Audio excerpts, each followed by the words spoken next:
এত কিছুর পরেও শাকিব ভাইয়ের সাথে আমার কথা হয়েছে। আমরা এরপরের সিনেমার জন্য কথা বলছি। আসলে আ এটা আমাদের মধ্যে কখনোই কোনো প্রবলেম থাকে না। মানে হয় না। কারণ আমরা জানি যে আমরা কি বোঝাতে চাই, আমরা কি বলছি। আমরা we are very clear about it. তো আ ইনশাআল্লাহ যখন সামনে শাকিব ভাইকে নিয়ে আবার যখন সিনেমা আসবে তখন হয়তো সবার মধ্যে থেকে এটা মানে চলে যাবে।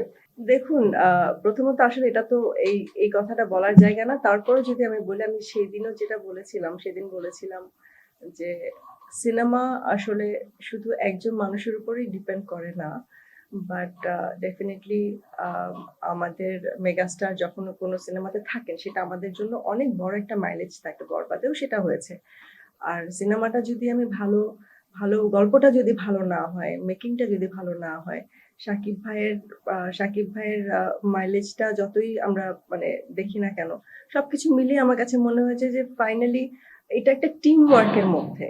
সো আ এটা আমি যখন বলেছিলাম তখন এটাকে সবাই অন্যভাবে নিয়েছে যে আমি হয়তো শাকিব ভাইকে নিচু করে কথা বলছি বা শাকিব ভাই একটা সিনেমা হিট দিয়ে ফেলেছে এজন্য আমি এগুলো আসলে কিন্তু ব্যাপারটা সেরকম না। শাকিব ভাই ছিল ডেফিনিটলি আমাদের এটা একটা তো আমাদের একটা আ মানে শাকিব ভাই থাকার কারণে এটা একটা প্লাস পয়েন্ট ছিল যে আমাদের আ ইন্ডাস্ট্রি হিটে। কারণ শাকিব ভাইকে এভাবে কেউ কখনো দেখেনি। তো শাকিব ভাইয়ের প্রেজেন্টেশন, শাকিব ভাইয়ের অ্যাকশন প্ল্যান, শাকিব ভাইয়ের জন্য যে আমরা কস্টিউম থেকে শুরু করে সমস্ত কিছু। তো এটা তো আসলে পুরো একটা টিম ওয়ার্ক ছিল। তো আমি যদি শুধু মানে ব্যক্তি শাকিব খানকেও বলি, তো উনি তো ডেফিনিটলি একদমই আ মানে ওনাকে তো আসলে বলার মতো কিছু নেই। আমরা সবাই জানি যে পুরো ইন্ডাস্ট্রিটা উনি কিভাবে টিকিয়ে রেখেছেন। তো ওনাকে বাদ দিয়ে যদি আমি সিনেমাটা দেখি তারপর আমি বলব সবার সম্মিলিত প্রচেষ্টা ছিল। তো এটাকে অনেকেই অনেকভাবে নিয়েছেন। আ আমি এখনো বলব যদি আমার বলার কোনো ভুল থেকে থাকে হতেই পারে যে আমি হয়তো বুঝাতে পারিনি। আর এখনো বলছি আমি যে আ মানে একটা গল্প একজন একজন অ্যাক্টর এবং একটা গল্পের নির্মাতা।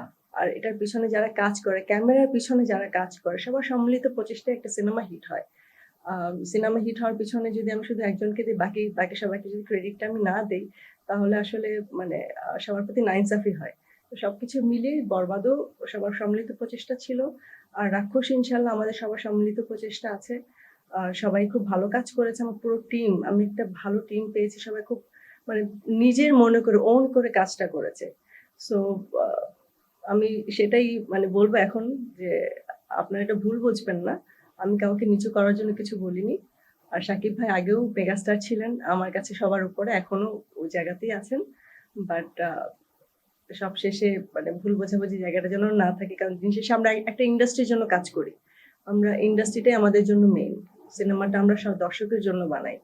তো ওটাই মানে আমি বলব যে আ আমরা একজন মানুষকে ঘিরে কথা না বলে বা একজন মানুষকে ঘিরে পজিটিভ নেগেটিভ চিন্তা না করে আমরা যদি ইন্ডাস্ট্রিটাকে নিয়ে ভাবি, আমরা যদি ভাবি যে আসলে সিনেমাটা আমরা কোথায়, সিনেমা ইন্ডাস্ট্রিটা আমরা কোথায় নিয়ে যাচ্ছি, কাদের জন্য কিভাবে করে কাজ করা যায়, আর আরো কি ভালো করা যায়। এত কিছুর পরেও শাকিব ভাইয়ের সাথে আমার কথা হয়েছে। আমরা এরপরের সিনেমার জন্য কথা বলছি।